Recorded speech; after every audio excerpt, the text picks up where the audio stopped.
안녕하세요. 대한민국의 알찬 방산 소식을 빠르고 정확하게 전달해드리는 한국필승TV입니다. 바이든 미국 행정부 출범 후 미국과 사우디아라비아 관계는 오랫동안 경색되어 있었지만 최근 온화한 변화의 움직임이 감지되며 한국산 KF-21 전투기의 사우디아라비아 수출 가능성도 확정적 전망으로 바뀌어가고 있습니다. 사실 사우디는 미국과의 관계가 급격하게 악화되자 과거 중국과 손을 잡으려는 움직임을 보였습니다. 사우디는 중국제 스텔스 전투기 FC-31 고등훈련기 L-15 거래와 관련해 중국 측과 진지한 대화를 주고받기도 하였는데요.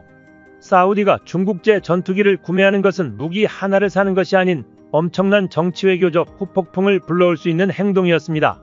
사우디는 미국제 F-15 유럽제 유로파이터 타입은 토네이도 IDS 등 전투기 400여 대를 운용하고 있습니다.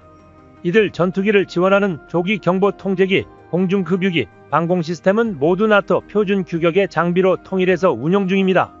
그런데 현재 F-15 일부와 토네이도 IDS 등 150여 대가 노후화된 전투기로 대체 전투기가 필요한 상황인데요.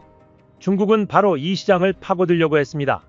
특히 사우디의 비전 2030에 따르면 2030년까지 무기 구매 예산의 50%를 국산 장비 구매에 쓰겠다고 되어 있는데 결국 이를 위해 사우디는 무기체계 국산화와 국방력 강화를 목표로 하고 있습니다. 이중 전투기 도입 사업은 사우디 군사산업의 핵심 중 핵심이었습니다. 중국은 사우디의 전투기 대체 소유와 무기 국산화를 동시에 충족시킬 카드로 FC-31 스텔스기 현지 생산을 제안했습니다. 하지만 FC-31 전투기의 최대 단점은 바로 메이드 인 차이나라는 점이었는데요. FC-31 전투기는 일전 트럼프 전 미국 대통령이 F-35 스텔스 기술을 훔쳐 만들었다며 맹비난한 전투기입니다. 하지만 FC-31 전투기의 성능이 어떻듯 현재 FC-31 전투기는 사우디 군이 운용하는 전투기나 지원기, 방공무기와 전혀 호환이 되지 않습니다. 기존 사우디 무기와 호환을 위해서라도 사우디는 중국산 전투기를 사용할 수 없었으며 중국산 전투기 신뢰성 역시 고심하여 고려해야 할 부분이었습니다.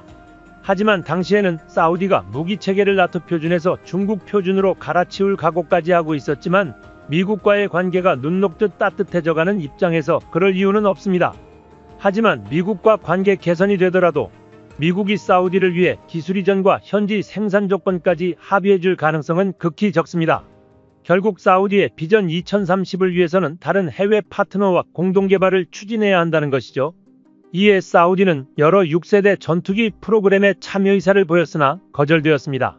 특히 일본이 이탈리아, 영국과 함께 6세대 다목적 항공기 개발 프로그램에 참여할 때 사우디 역시 이에 참여하고 싶다는 의사를 적극적으로 비쳤으나 사우디는 중국과 군사관계가 있어 기술 이전이 절대 불가능하며 전투기 개발 프로그램이 지연될 가능성이 있기 때문에 사우디의 참여를 완강히 반대했습니다. 그때 사우디 국방부 눈에 들어온 것이 바로 KF-21 전투기였습니다. 대한민국의 KF-21 보라매의 독자적 성능 업그레이드를 진행했고 각종 성능 시험 비행에도 성공했습니다. 이미 과거에도 사우디는 한국으로부터 최첨단 탄도 요격 시스템인 천궁2를 도입했던 경험이 있고 한국과 다양한 군사협정을 맺었던 이력이 있기 때문에 한국과의 거래는 훌륭한 선택일 것임을 빈살만 왕세자는 확신했습니다. 사우디아라비아의 입장에서도 대한민국의 KF-21 전투기는 높은 잠재력을 가지고 있으며 가격 대비 뛰어난 성능을 가지고 있어 이를 제대로 발휘하기만 한다면 사우디에서 처음 가지려고 했던 F-35 전투기와 대등하거나 오히려 이를 능가하는 성능을 가진 전투기가 될 수 있을 것이라는 분석이 우세합니다. KF-21 전투기 블록 1과 블록 2에 관해서도 엄청난 관심을 보이고 있는데 KF-21 전투기 블록 3까지 목표한 대로 성공을 이룬다면 사우디는 주변 적국들에 비해 확실하게 우위를 점할 수 있습니다. 한국산 KF-21 전투기는 블록별 단계에 따라 성능의 차이가 있기 때문에 사우디는 단계별 KF-21 전투기를 자국 상황에 맞춰 구매하고 배치하려는 계획을 세우고 있는 상황입니다. 블록 1부터 블록 2, 블록 3까지 단계별로 총 300대가 넘는 KF-21 전투기 구매 계획을 세우고 있는데요. 이는 향후 10여 년간 한국 경제에 큰 이익을 보장할 것으로 예상됩니다. 특히 사우디아라비아의 빈살만 왕세자는 한국과 경제적 교류 이외에 한국 군용무기 구매에 대한 관심을 가지고 있습니다. 사우디아라비아는 대표적인 한국 우호국가 중 하나로 다양한 경제협력을 진행하고 있습니다. 또한 사우디아라비아는 이미 한국산 무기를 구매했습니다. 사우디에서는 대한민국의 대공미사일인 천궁2를 1조 원의 비용을 지불하고 구매했습니다. 사우디아라비아는 예멘 내전 개입을 이유로 미국산 무기 수입이 금지되고 유럽제 무기 수입도 힘들어진 상황이었습니다.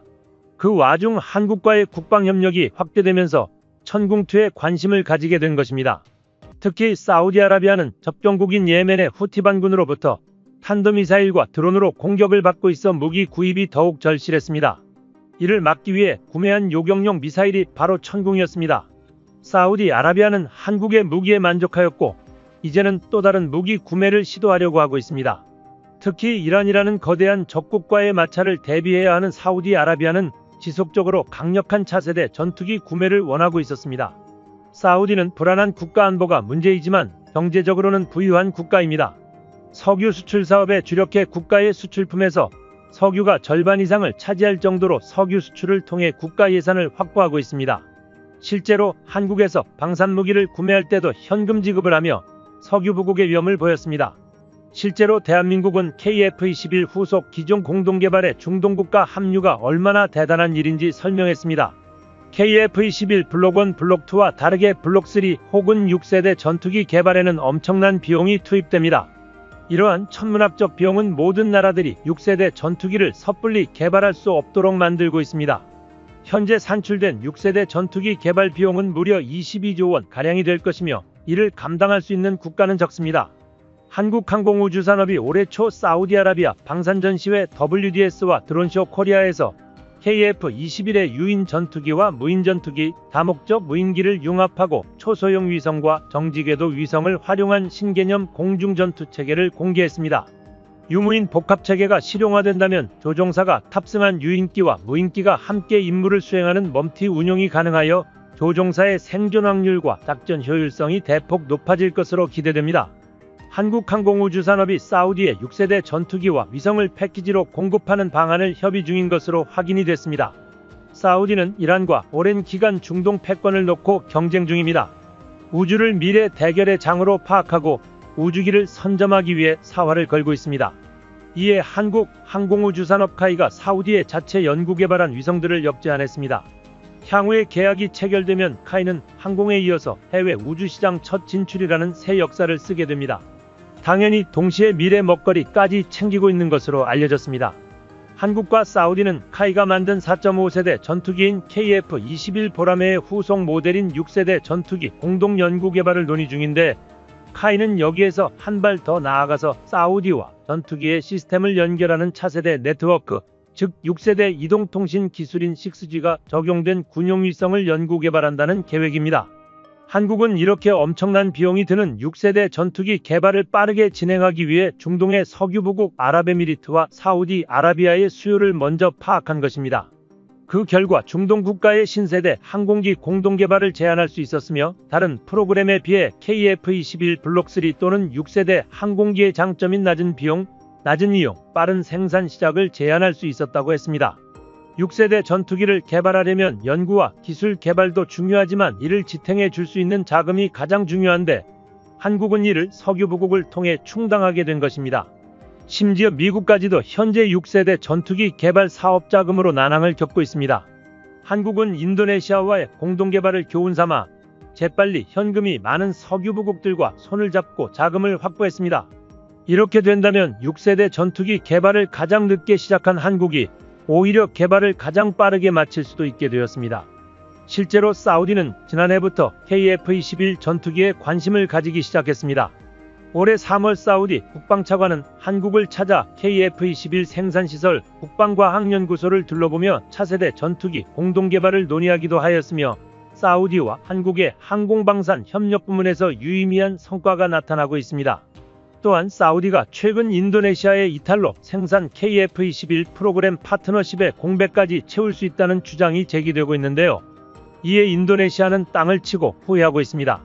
한국과 함께 공동개발을 하며 떨어질 수 있었던 콩고물도 못 먹게 생겼습니다.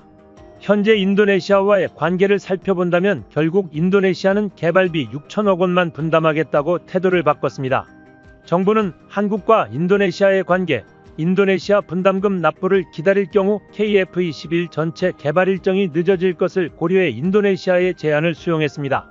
부족한 돈은 한국항공우주산업과 정부가 공동 분담하기로 하였으며 인도네시아로 기술 이전 역시 6천억 원 범위에서 하는 것으로 의결되었습니다. 특히 인도네시아가 애초에 공동개발을 대가로 받기로 했던 KF-21 시제기에 대해서 인도네시아가 원한다면 협의할 의향은 있으나 이 경우에는 분담금을 더 내야 할 수도 있을 것이라고 선을 그었습니다.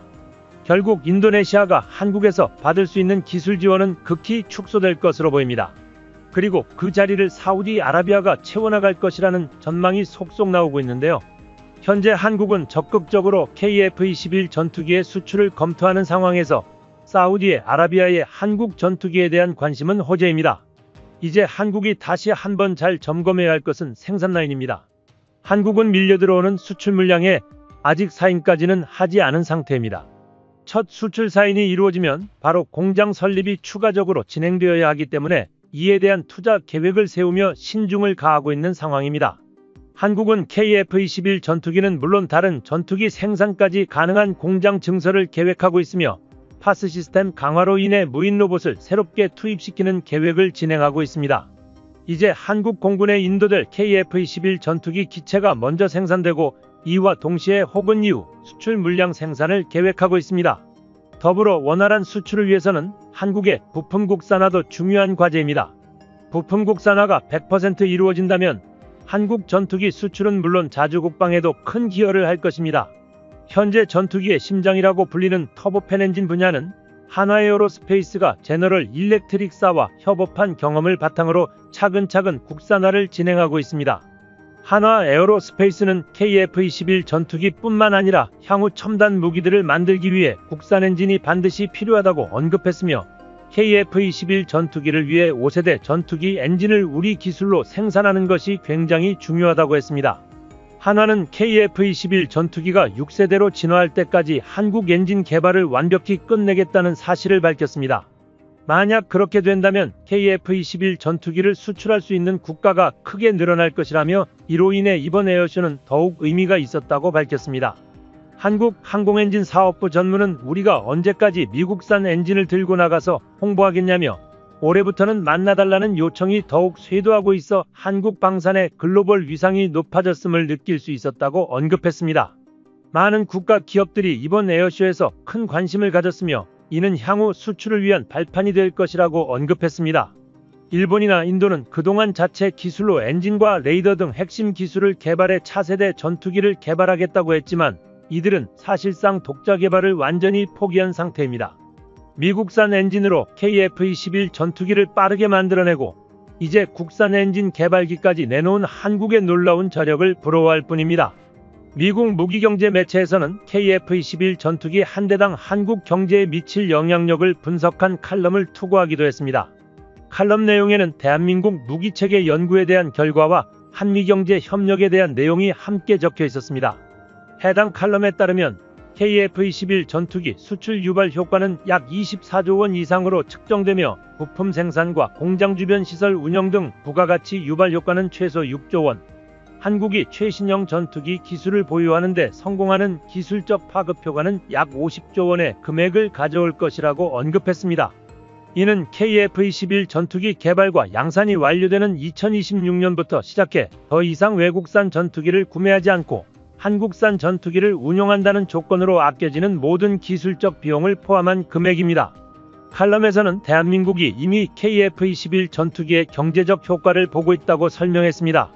한국항공우주산업은 사업 시작 이듬해부터 작년까지 1차 협력업체들과의 관계를 다지며 12,000여 명의 일자리를 만들어내는 데에 성공하였습니다.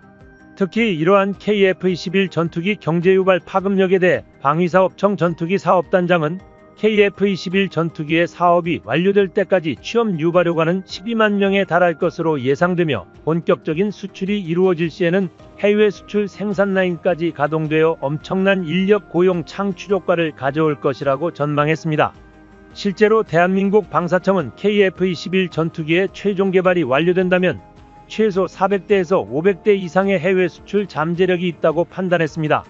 인도네시아와의 협력은 잘 이어지지 않았지만 긍정적인 것은 KF-21 전투기 구매를 희망하는 국가가 빠르게 늘어나고 있다는 사실입니다. 그동안 한국이 개발해온 T-50, FA-50K9, K2 등 한국 방산무기의 신뢰도가 높다는 것을 이번 세계 각국의 반응으로 확인할 수 있었습니다. 세계적으로 우리 대한민국의 방산무기가 이렇게 자리 잡을 수 있었던 것은 그동안 이를 위해 노력한 연구개발진 덕분입니다. 대한민국 항공방산까지도 그 위상을 더욱더 높여가고 있다는 사실이 자랑스럽습니다. 점점 더 발전하는 한국 방산이 되길 기대합니다. 한국필승TV 시청해주셔서 감사합니다.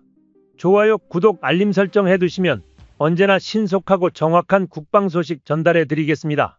구독자 여러분 좋은 하루 보내세요.